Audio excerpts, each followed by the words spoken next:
Même si ce n'est pas le grand beau, aujourd'hui, la météo nous promet du soleil et des belles journées dans les prochains jours. Et ça tombe bien, car le festival A93 Soleil, qui démarre tout juste aujourd'hui, se déroule en grande partie dans les parcs de la Seine-Saint-Denis, à la Courneuve, au Guilan à Bagnolet, au parc de la Poudrerie à Vaujours, ou encore au Saussay à Aulnay-sous-Bois. Dans les parcs, et pas de panique, il y a toujours un lieu de repli de prévu en cas de mauvais temps, mais aussi dans les crèches ou les théâtres des 11 villes du département de la Seine-Saint-Denis. Pendant 3 semaines jusqu'au 8 juin, la 9e édition du festival 193 Soleil invite les tout petits enfants et les adultes qui les accompagnent à assister ou à participer à de nombreuses propositions artistiques, marionnettes, danse, musique, installations ou ateliers. Et comme pour chaque édition, c'est parmi les compagnies les plus créatives, mais aussi le plus à l'écoute des tout petits, des 6 mois, 1 an ou 3 ans, que l'équipe de 193 Soleil a composé son programme. Des créations, mais aussi avec une dizaine de compagnies qui, pour certaines, proposent leurs spectacles dans différents lieux du département, puisqu'il n'y a pas loin d'une centaine de représentations tout au long de cette édition, qui a pris pour 2016 le slogan « Sur le jeu ». Jouons. Le spectacle Un mouton dans mon pull par la compagnie Théâtre T ouvre la journée d'inauguration ce matin à Rennes-sous-Bois. La représentation est en cours et Caroline Prost, la directrice de 193 Soleil, a pu s'échapper, j'imagine, quelques instants pour être avec nous au téléphone. Caroline, bonjour. Bonjour. Vous avez pu vous échapper du spectacle ? Oui. Là, on a effectivement déjà accueilli une représentation d'un mouton dans mon pull ce matin à 9h15 et la deuxième est en cours. Et voilà, je m'échappe pour venir discuter avec vous et partager avec vous ce que sera cette 9e édition. Alors, Un mouton dans mon pull, donc c'est la compagnie Théâtre T, c'est donc le spectacle qui ouvre le festival. Vous pouvez nous en dire 2 mots de ce spectacle ? Oui, donc le spectacle Un mouton dans mon pull, c'est un spectacle de théâtre de marionnettes et de matière. C'est la compagnie Théâtre T qui donc a été sélectionnée pour ce projet dans le cadre du réseau de coproduction, le réseau Courte Échelle qu'on a monté l'année dernière avec différentes villes partenaires sur toute l'île de France. Et donc on est très heureux de pouvoir proposer ce projet qui a pu voir le jour grâce à ce réseau. Et c'est un spectacle, c'est un solo à partir de 2 ans. Qui du coup donne avec beaucoup de poésie et de couleurs une approche sensible et sensorielle de la laine. Alors vous dites on a monté, donc c'est 193 Soleil, c'est un festival, mais c'est aussi une association qui travaille tout au long de l'année autour des spectacles pour les tout petits. Vous pouvez présenter un peu mieux que ce que je ne fais, l'association ? Oui. Alors, l'association 193 Soleil, effectivement, se présente comme un pôle ressources spectacle vivant pour le très jeune public.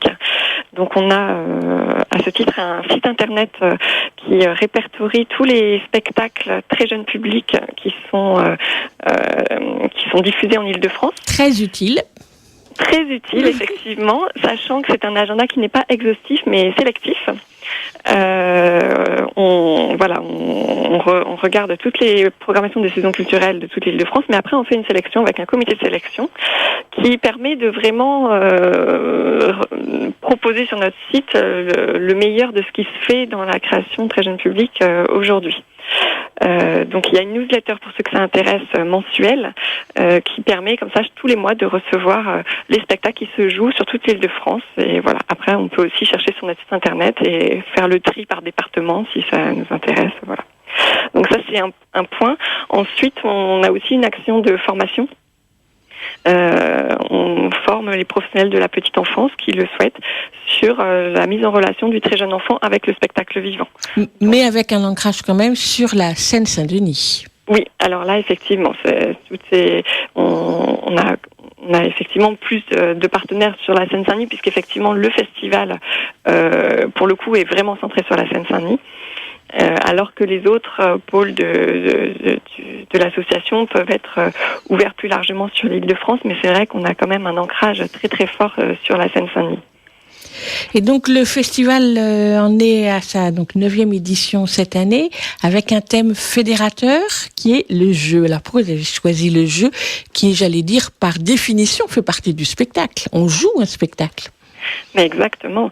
L'artiste joue le spectacle, l'enfant joue pour se construire. Et puis, du coup, c'est venu en fait par le lien avec tous nos partenaires, puisque on a monté aussi un collectif Puzzle, qui est un collectif de compagnies très jeune public en Île-de-France. Et on a échangé avec elles sur quels pourraient être les sujets qui les intéressent, qu'on développe sur le festival, et le jeu est ressorti. Et on a eu la même discussion avec d'autres partenaires avec lesquels on organise la journée professionnelle L'enfant, l'art et la nature, et la même thématique du jeu est ressortie. Donc là, on s'est dit effectivement, il y a vraiment un intérêt commun qui fait que cette idée du jeu, elle est à développer, elle est à creuser avec l'ensemble de nos partenaires, puisque c'est ce qui porte vraiment l'enfant, l'artiste dans leur création, dans leur découverte de ce qui les environne. Donc c'est là où se rencontrent les artistes et les jeunes enfants à travers le jeu. Alors vous évoquiez les partenaires avec lesquels vous travaillez, et je l'ai dit en introduction que le festival se déroulait en grande partie dans les parcs départementaux.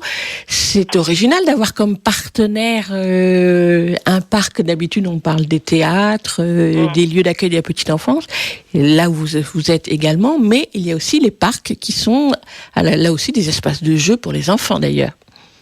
Oui, tout à fait. C'est vrai que depuis le début du festival, les parcs sont des partenaires du festival, et on a commencé avec un seul parc. Là aujourd'hui, on a 4 parcs départementaux qui accueillent les spectacles du festival. Et on est très heureux de ce partenariat, parce que c'est vrai que c'est vraiment l'endroit où on peut être très on peut être vraiment au plus proche du public, et où on peut vraiment rencontrer un public qui ne vient pas forcément dans les salles de théâtre. Mais ça veut dire que les spectacles sont joués dehors ? Alors, ils peuvent être joués dehors, ou bien parfois ils sont aussi joués dans les maisons du parc, puisque tous les parcs départementaux ont des maisons du parc qui permettent d'accueillir les spectacles. Et en cas de pluie, de toute façon, il y a toujours des lieux de repli. Mais en proposant des spectacles dans les parcs, une des intentions, c'est de pouvoir happer, on va dire, un enfant et ses parents, ou des enfants et des adultes qui les accompagnent, qui viennent par hasard se promener, qui vont s'arrêter là pour assister à un spectacle. Oui, effectivement, c'est vrai qu'on peut compter dans les parcs sur une grande équipe de bénévoles qui vraiment nous permettent d'aller à la rencontre du public, et de les inviter à nous rejoindre alors qu'ils n'avaient pas prévu. Ils étaient venus là pour un pique-nique, et puis finalement au détour d'un arbre, ils viennent découvrir un spectacle et le partager avec leur enfant. Alors je disais en introduction qu'il y a une dizaine de spectacles qui sont proposés. Il y en a qui sont tout neufs, tout récents, qui sont des créations. Il y en a qui ont déjà vécu leur vie de spectacle. Oui, tout à fait. C'est vrai qu'on a un regard à la fois sur les créations, parce qu'on souhaite vraiment encourager le travail des compagnies, et les encourager dès le début, dès le moment de la création, soutenir les compagnies qu'on connaît et qui font vraiment ce travail de qualité.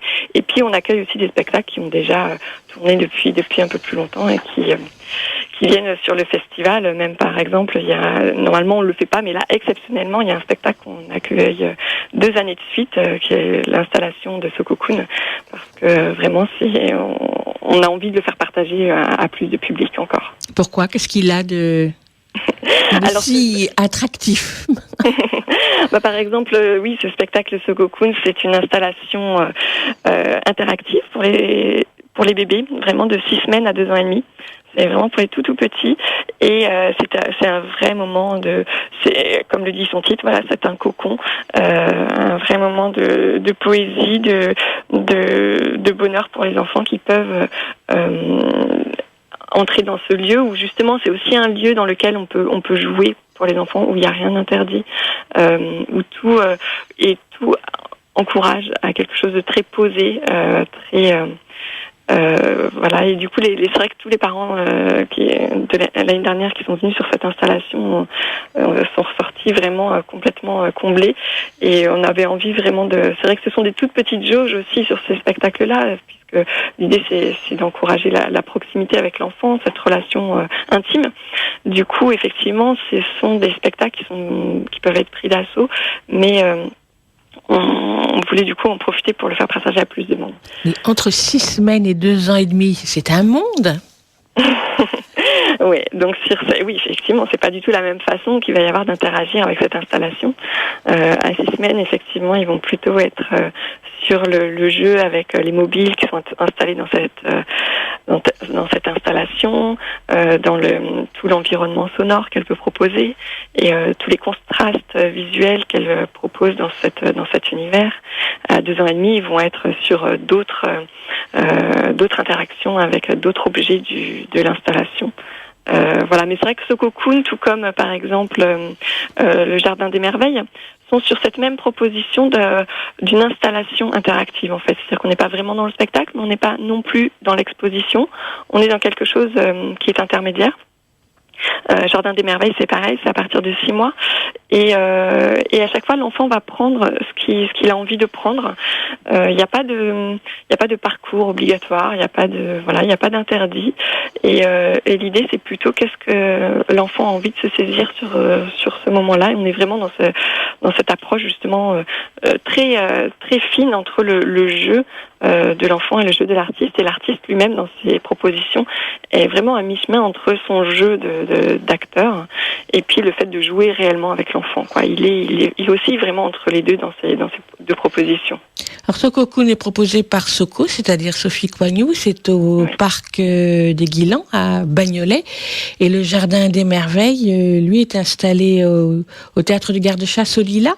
Et puis fait une tournée dans les crèches. Non, pas du tout, c'est n'importe quoi. Je l'ai mal mon papier. C'est au parc forestier de la Poudrerie, les 4 et 5 juin. Samedi et dimanche. Ouais. Alors, on va évidemment pas présenter tous les spectacles, mais je veux bien, à côté des installations que vous venez de présenter, évoquer quelques spectacles qui vous tiennent particulièrement à cœur.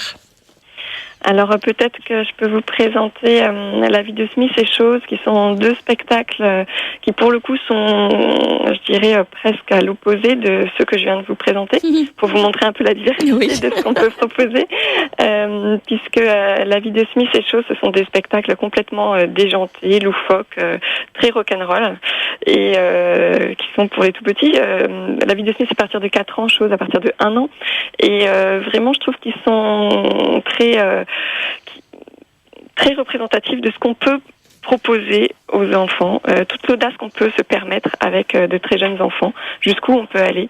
Et je trouve ça vraiment très...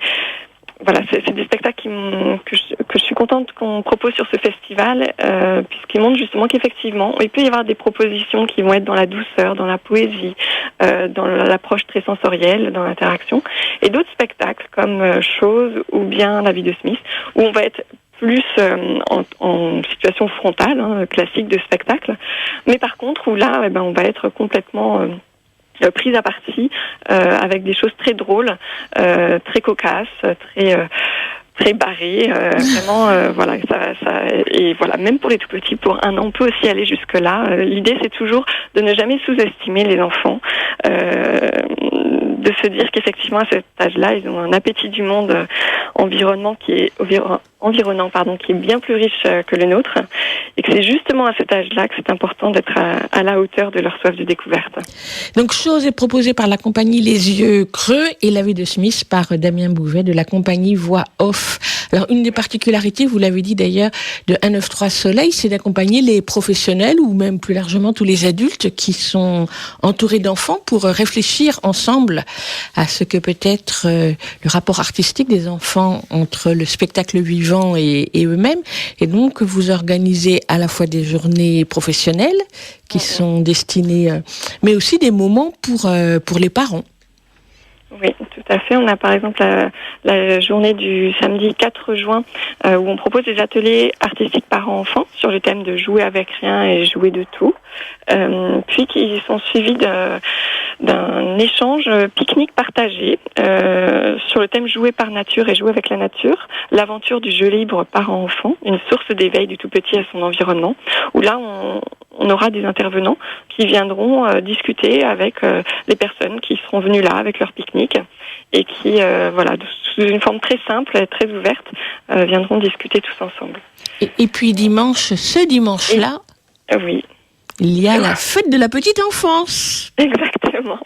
Donc là, c'est vrai que c'est la première fois qu'on organise cette fête. On est très heureux de proposer ça. C'est donc au parc de la Courneuve, le parc Georges Valbon. dimanche de midi et demi à 18h. En fait, on propose plein d'animations. Donc là, effectivement, des spectacles, mais pas que.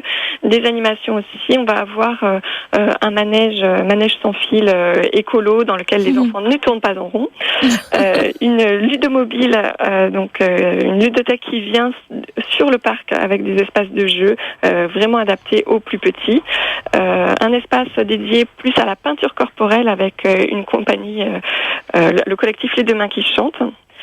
Un espace lecture, un espace sieste, donc une compagnie qui vient chuchoter des poèmes et accompagner le temps de repos en musique.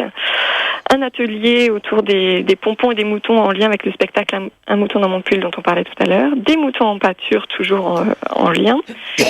Un atelier jeu pour explorer le goût des fruits en compote, et puis un goûter partagé. Donc on invite chacun à venir avec les gâteaux, les salades de fruits, les biscuits maison, etc. Et nous, en échange, on offre des yaourts bio au lait de brebis de la ferme du Creuset pour faire un grand goûter partagé tous ensemble. Et on met tout ça sur la nappe sur l'herbe. Exactement, c'est ça. L'idée, c'est vraiment une fête qui soit pas superficielle, qui vraiment chaque proposition vise la poésie, le respect de l'enfant et donner vraiment du sens à ce côté festif. Et un côté festif gratuit puisque l'entrée est libre. Oui, exactement. Mais pour les autres spectacles, l'entrée n'est pas libre. Non, alors ça dépend. En fait, dans les parcs, c'est toujours gratuit. Et dans les théâtres, ça dépend des politiques de chaque théâtre. Ce sont jamais des tarifs vraiment excessifs. On tourne autour de 3 à 5 euros environ selon les théâtres. Et voilà. Et je veux bien qu'on cite pour terminer les villes qui sont partenaires et donc qui participent au festival. Alors, on a la ville de Saint-Denis, la ville de Lille-Saint-Denis, la ville de Stein, des Lilas, de Rosny-sous-Bois, de Clichy-sous-Bois, de Pierrefitte, du Bourget, de la Courneuve, de Neuilly-sur-Marne et de Montreuil.